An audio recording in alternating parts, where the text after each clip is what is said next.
జై శ్రీ గణేష! మనం మహాభారతం చెప్పుకుంటున్నాం. ఎక్కడున్నాం? భీష్మ పర్వం మొదటి ఆశ్వాసంలో ఉన్నాం. దీనిలో భాగంగా మనం భగవద్గీత చెప్పుకుంటున్నాం. భగవద్గీత కూడా సింపుల్‌గా మనం రోజు మాట్లాడే భాషలో చెప్పే ప్రయత్నం అయితే నేను చేస్తున్నాను. ఇప్పటి వరకు మనం 2 అధ్యాయాలు పూర్తి చేసుకున్నాం. ఒకటో అధ్యాయంలో ఏం చెప్పుకుంటాం? 46 శ్లోకాలలో అర్జునుడు నా వాళ్ళతో నేను యుద్ధం ఎలా చెయ్యను అనే ప్రశ్న లేవనెత్తి యుద్ధం చెయ్యను అని కూర్చుంటాడు. రెండో అధ్యాయం విషయానికొచ్చేసరికి కృష్ణుడు అర్జునుడికి యుద్ధం ఎందుకు చేయాలో చెప్తూ సాంఖ్యజ్ఞానం గురించి, కర్మయోగం గురించి చెప్తాడు. సో, మూడో అధ్యాయంలో శ్రీకృష్ణుడు ఏం చెప్పాడు? అర్జునుడు ఏం అడిగాడో తెలుసుకుందాం. మూడో అధ్యాయం సంబంధించి ఇది కర్మయోగము. దీంట్లో మొత్తం 43 శ్లోకాలుంటాయి. దీంట్లో మొదటగా అర్జునుడు ఇలా అడుగుతుంటాడు. కర్మ కంటే బుద్ధే శ్రేష్టమైందని నీ అభిప్రాయం కదా కృష్ణ. అలాంటప్పుడు నన్నెందుకు ఇంత ఘోరమైనటువంటి కర్మ చేయాలని అంటున్నావు? నేనసలు నాకేమి అర్థం కావట్లేదు. నువ్వు అప్పటి నుంచి చెప్తున్న దాంట్లో రకరకాల మాటలు చెప్తున్నావు. దీనిలో అసలు ఏది శ్రేష్టమైంది? నువ్విప్పుడు చెప్పినటువంటి వాటిలో బుద్ధి గురించి చెప్పావు, కర్మ గురించి చెప్పావు. అసలు దీనిలో ఏది శ్రేష్టమైంది? అసలు నన్నేం చేయమంటావు? నాకేమి అర్థం కావట్లేదు అని అడుగుతాడు. అప్పుడు శ్రీకృష్ణుడు ఇలా అంటాడు. ఈ లోకంలో సాంఖ్యులకి జ్ఞానయోగము, యోగులకి కర్మయోగము. ఇలా 2 నిష్టాలున్నాయని పూర్వమే చెప్పాను. చెప్పాడు గదా! జ్ఞానయోగం గురించి, కర్మయోగం గురించి. అంటే కర్మ ద్వారా ఎలా కర్మ పద్ధతులు ఎలా అవలంబిస్తారో అలా కాదని జ్ఞాన మార్గంలో అంటే కర్మ మార్గాన్ని మించిన జ్ఞాన మార్గం ఏ విధంగా ఉందో మనకు రెండో అధ్యాయంలో చూసాం గదా! సో, ఈ 2 మార్గాల ద్వారానే మనిషి అనేవాడు యోగ సిద్ధిని పొందుతాడు. అయితే దీంట్లో కర్మ ఫలాపేక్ష లేకుండా పనులు చేయాలని నేను చెప్పాను. కానీ కర్మ ఫలాపేక్ష ఉండకూడదంటే ముందసలు నువ్వేదైనా కర్మ చేయాలి. అంటే మనం ఏదైనా పని చేస్తేనే గదా! దాని మీద ఎలాంటి ఆపేక్ష పెట్టుకోకూడదని చెప్పేది. కాబట్టి కర్మలు మానేయడం అనేది జరగదు. ఏ మనిషి అయినా సరే ఖచ్చితంగా ఒక్క క్షణం కూడా కర్మ చేయకుండా ఉండదు. అది మానసికంగానో, శారీరకంగానో ఏదో ఒక కర్మ చేస్తూనే ఉంటాడు. ఇదంతా ప్రకృతిలో పుట్టినటువంటి 3 గుణాలకు లోబడే మనిషి కర్మ చేస్తూ ఉంటాడు. అయితే ఇప్పుడు కొంతమంది ఏం చేస్తారు పైకి కాళ్ళు, చేతులు అన్నీ కట్టేసుకున్నట్టు కూర్చోనంటే కర్మేంద్రియాలన్నిటిని బిగబట్టి కూర్చుంటారు. కానీ మనసులో అనేక రకమైనటువంటి ఆలోచనలు చేస్తుంటారు. ఇంతకన్నా మూఢుడు మరొకడు లేడు. వానికంటే కూడా మనసుతో ఇంద్రియాలను నిగ్రహించి నువ్వు కర్మ పనులు కర్మ కర్మ కర్మ మార్గాలు అంటే కర్మేంద్రియాల ద్వారా చేసేటువంటి పనులన్నీ చెయ్యి. కానీ మనసుతో వాటిని అధిగమించే విధంగా ఉండాలి. వాటిని నీ చేతిలో పెట్టుకునే విధంగా ఉండాలి. అలాంటి వాడు మాత్రమే ఉత్తముడవుతాడు.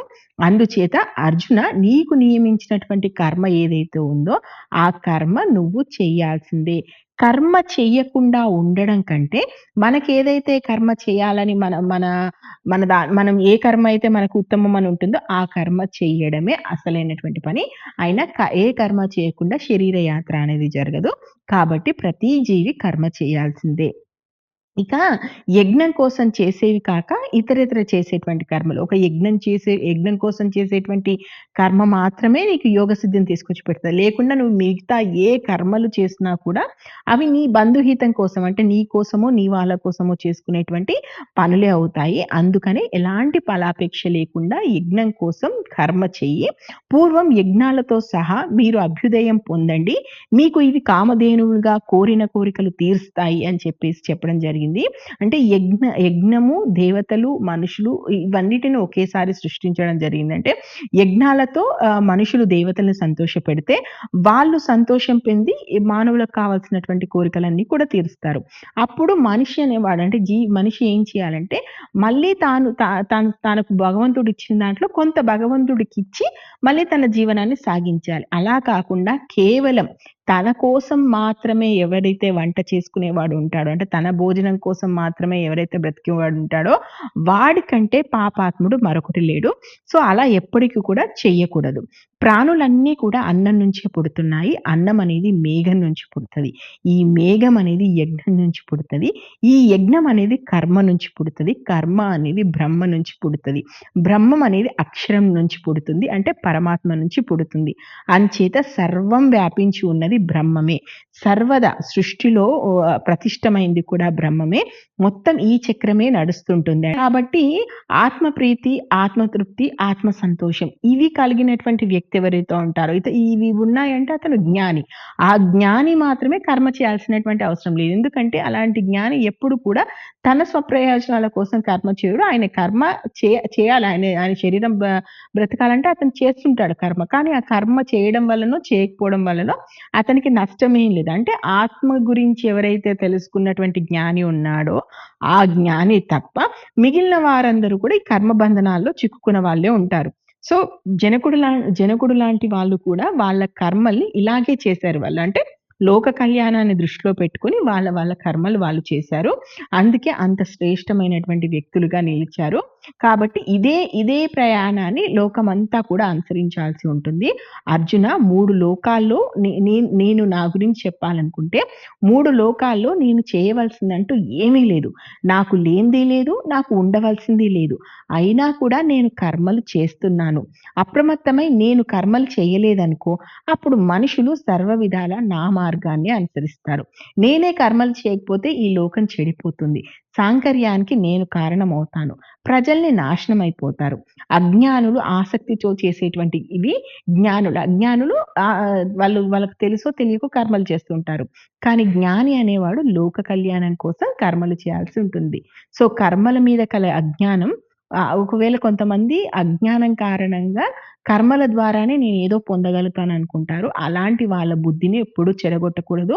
కర్మల ద్వారా వాళ్ళు ఒకవేళ యోగాన్ని పొందాలనుకుంటే, ఆ మార్గంలో వాళ్ళు ఎలా వెళ్ళాలి అనేది వాళ్ళకు దిక్సూచిలా ఉండాల్సి ఉంటుందే తప్ప, కర్మ మార్గాన్ని చెడగొట్టాల్సినటువంటి అవసరం లేదు. అలాంటి అజ్ఞానులకి ఆ మార్గంలోనే ఏ విధంగా అంటే మనం ఈ కర్మ చేస్తే ఇది అని చెప్తుంటారు గదా! వాళ్ళని అలాగే పోనిస్తూ ఆ మార్గంలో మంచి మార్గాన్ని సూచించాలి అంటాడనమాట. అన్ని రకాల కర్మలనేవి ప్రకృతి గుణాల వల్లే జరుగుతూ ఉంటాయి. అంటే అహంకారం వల్ల ఆత్మజ్ఞానం లేనివాడు ఆ కర్మలన్నీ తానే చేశానని అనుకుంటాడు. ఈ గుణాలు, కర్మలు తనకంటే వేరైనటువంటివి. అంటే కొంతమంది అంటే మామూలుగా ప్రజలు ఏదైనా కర్మ చేసినప్పుడు ఆ కర్మ నేనే చేశాను అది ఇది అనుకుంటాడు కదా! అలా కాకుండా ఇదంతా కూడా ఇవన్నీ కూడా ఈ కర్మలు, గుణాలు అనేవి కూడా తనకంటే కూడా అతీతమైనవి అని చెప్తాడనమాట. సో, ప్రకృతి గుణాలతో భ్రాంతి చెందిన వాళ్ళు గుణాల మీద, కర్మల మీద ఎక్కువగా ఆసక్తి పెట్టుకొని ఉంటారు. అల్పజ్ఞులైనటువంటి ఆ మందమతుల్ని జ్ఞానవంతులు పెడదారిలో పెట్టకూడదు. అంచేత అర్జున నువ్వు వివేక బుద్ధితో నీ సమస్త కర్మల్ని నాకర్పించు. ఏవైతే ఇప్పుడు నువ్వు చేస్తున్నావని కర్మలనుకుంటున్నావో, ఆ కర్మలన్నీ కూడా నాకప్పజెప్పేసి ఆశ, మమకారం, శోకం ఇవన్నీ వదిలిపెట్టు. నువ్వు యుద్ధం చెయ్యి. సో, ఎవరైతే అసూయ లేకుండా శ్రద్ధగా ఈ మతం అంటే ఇక్కడ అర్థం ఏంటిదంటే అన్ని అంటే నువ్వు చేసేటువంటి కర్మలన్నిటికి కర్త, కర్మ, క్రియ నేనే. అంటే భగవంతుడే నా చేత ఇవి చేయిస్తున్నాడు అనుకోని ఎవరైతే చేస్తారో వాళ్ళు కర్మ బంధనాల నుంచి విముక్తులవుతారు. సో, దీన్నే మతంగా చెప్తారనమాట. నా మతాన్ని నిందిస్తూ ఎవరైతే కాదు ఇదంతా కాదు నేనే చేశాను ఎవరనుకుంటారో అంతకన్నా అవివేకులనే వాళ్ళు ఎవరు ఉండరు. సో, జ్ఞానవంతుడు కూడా ప్రకృతిని బట్టే నడుచుకుంటాడు. నిజానికి ప్రాణులు యావత్తు ఈ ప్రకృతి ప్రకారమే ప్రవర్తిస్తుంటాయి. అలాంటప్పుడు నిగ్రహం అనేది ఏ మాత్రం పనిచేస్తుంది. ప్రతి ఇంద్రియానికి సంబంధించి అనురాగము, ప్రతికూలం అంటే రాగం, ద్వేషం అనేవి ప్రతి ఇంద్రియానికి ఉంటాయి. అంచేత వాటికి మనం లొంగకూడదు.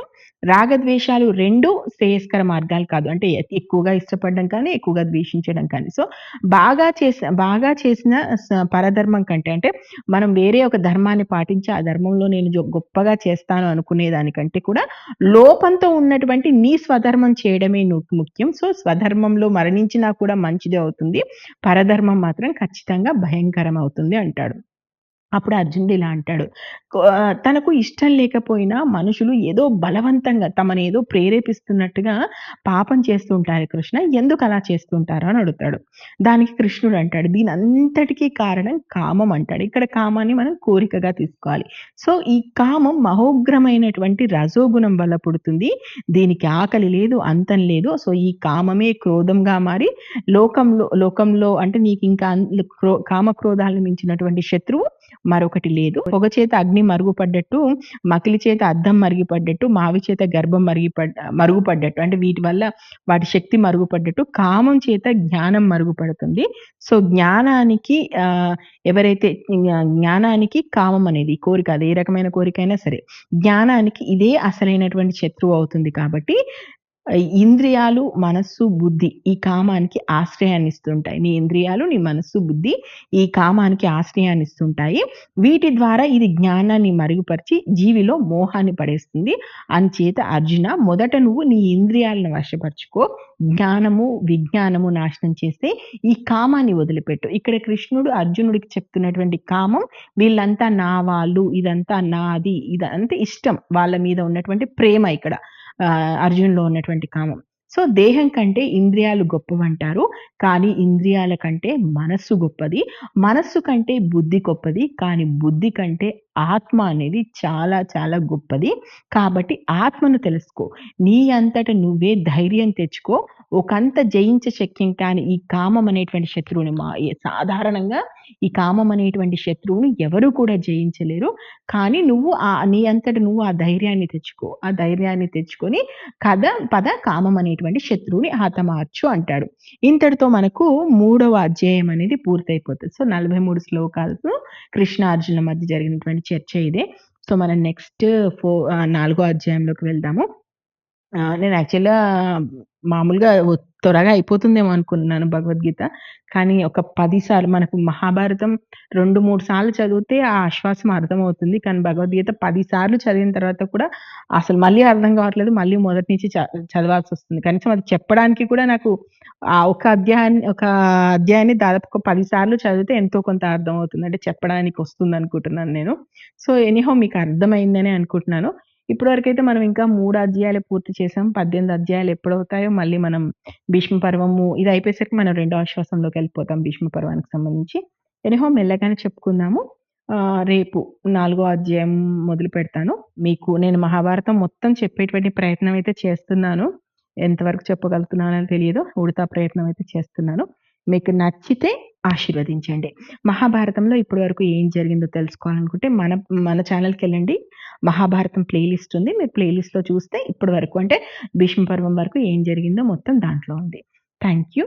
జై హింద్.